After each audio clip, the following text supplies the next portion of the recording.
मैंने Jai Jagannath Shubhashree kitchen and happy life को आपण मानक पुणी थे स्वागत। तो आपण मैंने विभिन्न प्रकार बड़ी खाई थे किंतु केबे फूलकोबी बड़ी खाई पुणी बिना बिरी रे। तो डेरी नक चलतु मोर भिडियोटी को पूरा वाच करूँ आ देखु फूलकोबी बड़ी। तो से कौन करवा ना गोटे कप मुग डाली को राति बतुरे नहीं ताकू भल भाव में आम कौन करवा ना गोटे छणारे छाणिकी भल भाव में तार पानी निगाड़ी आम रखीदे। तापर कौन करवा यहीपर देखो छोट खंडे मु फूलकोबी नहीं जाइए देखिए भल भाव में जमी पोक न गोटे फ्रेश फूलकोबी नहीं जाए ताकू गोटे ग्रेटर रे कौन करवा ना भल भाव में धीरे धीरे करी कोरी नेबा। तो कौन करवा कोरी सारा पर ताकू गोटे साइड रखा। यापर तापाई कौन करा मसला प्रस्तुत करवा। से खंडे अदा 2 खंड कंचा लंका मु नहीं जाइए आपण मैंने चाहिए सुखिला लंका नहीं पारती। ताकू कौन करवा ना दरदरा करके आम छेची नवा कहीं छेचा मसलार स्वाद फ्रेंड्स बहुत निरा। तो बढ़िया बास्ना आसी थाए। आ कौन करवा कि धनिया पत्र काटिक आम नहीं जावा। धनिया पत्र बास्ना मस्त आसब। एबे तो शीत दिन धनिया पत्र बढ़िया मिलूँ तो निश्चय पकेबे स्किप जमारू ही करेनि।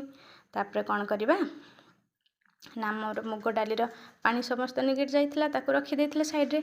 एबे कौन करवा ना शिଳରେ बाटी नेबा। शिଳ बटा जिनसर स्वाद आज्ञा निरा। एबे सिना सहर मानकर सब ग्राइंडर हेलानी किंतु एबे भी गाँ गली मानकर देखिए निश्चय चुली आ शिଳर स्वाद अच्छी। तेणु देखंतु केते सॉफ्ट भाव में मु शिଳରେ बाटी नेली जमारू खदड़ा रखिबे नाही। या कौन करवा गोटे बाउल को काढ़ी नेबा। तापर छेची रखिथे आम जो मसला गुड़ी को से देदेबा। एथिरे मु कौन से बेसी किसी मार्केट जिनस मिसई ना। आप चाहिए मिसई पारती विभिन्न स्वाद पाई विभिन्न प्रकार मसला गुंड आप मिसई पारती लंका गुंड जीरा गुंड है जुआणी गुंड बास्ना पके पारती रसुण भी छेची पके पारती किंतु मु पके ना। आपण हिसाब से आप समस्त मसला गुड़ पके पारे जहाँ बड़ी रे पका जाए। तबे देखंतु से मसला दे सारा पर कटा धनिया पत्र देदेली। यापर धला राशि नहीं निश्चय यहाँ स्किप करेंगे फ्रेंड्स बहुत भल लगे पार्टी को जब भाजी कर खाइबे बड़ी निश्चय ए पकेबे। मुझे आउ टे लंका गुंड देइछि आपड़ चाहिए चिली फ्लेक्स दे पारती। तापर स्वाद अनुसार लुण दे सारा पर कौन करेंगे ए गोटा जीरा चाहिए पकई पारे। या भल भाव में आम हाथ में चकड़ नेबा। बहुत समय धरिक आम हाथ में भल भाव में गोलेबा गोलेकी पूरा नरम करवा जपरी बड़ी भी छेला बेले ताकू पाक करके आण भाया फेंटा जाए से भाव में बहुत समय धरिकी 5 ରୁ 7 मिनट पर्यंत धीरे धीरे फेणेबे। तापर कौन करवा फेणी सारा पर आम ताकू साइड करके 2 ରୁ 4 मिनट पर्यंत रखी नेबा। यापर चलतु आ गोटे प्रोसेस को आ गोटे प्रोसेस कौन करवा ना प्लेन मुझे जेहेतु आम बाहर रोचु तो किसी जिनस एभेलेबल ना जो कुला कहती हो बा चालुणी हो कहती कईची से बड़ी परा जाए। तो मुझे कौन कर गोटे फ्रेश लुका जरी नहीं जाइए भल भाव में धोई सफा करी से कौन करेंगे ना सोरिष तेल मुझे आप चाहिए रिफाइल तेल दे पारती। यह देवा द्वारा आमर बड़ीर कौन है ना कौन लगे ना बड़ी आमर सुखीगला भल भाव में बाहरी जीव। तो मुझे छात उपरको आसी जाइए फ्रेंड्स।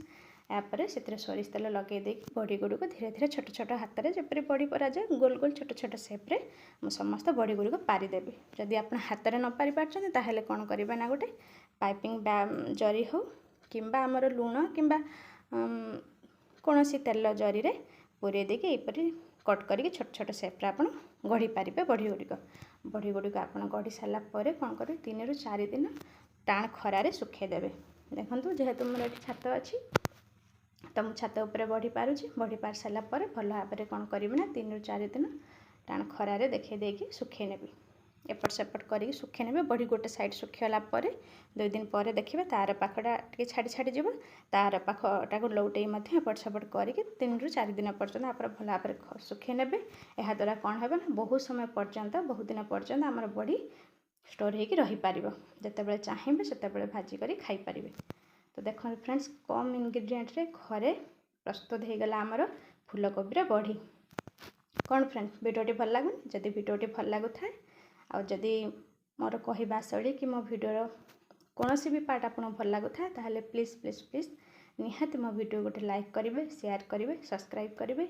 यहीपरि भाव में विभिन्न प्रकार स्वाद एवं विभिन्न प्रकार नुआ नुआ रेसिपी देखापी निश्चय मो वीडियोटी को फुल वाच करूँ कमेंट करी कहतु किपरि लगे। रहुची फ्रेंड्स जय जगन्नाथ। आशा करें आपने बहुत भलरे थे। नमस्कार।